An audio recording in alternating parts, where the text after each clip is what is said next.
On the campaign trail, Montana's 4 Republican U.S. Senate candidates squared off Thursday night in Helena in what could be the last full-fledged debate before the primary election on June 5th.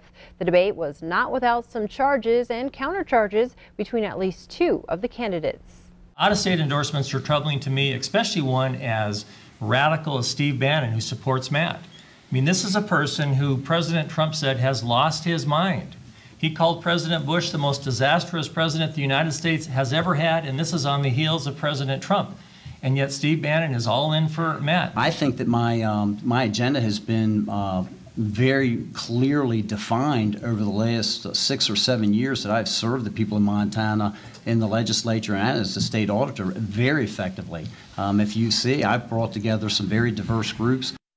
Russ Fagg of Billings took after Matt Rosendale several times during the 90-minute debate. Fagg, Rosendale, Troy Downing, and Al Olszewski of Kalispell are competing for the GOP nomination to challenge Democratic U.S. Senator Jon Tester this fall.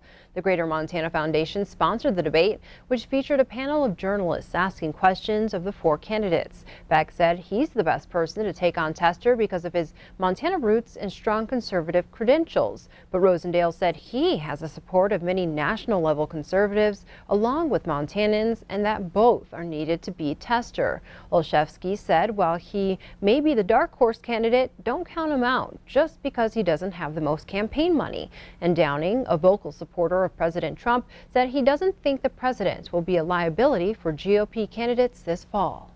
So what I see is a president right now who is putting America first, is allowing businesses to thrive, which allows people to thrive and allows our kids to build their dreams.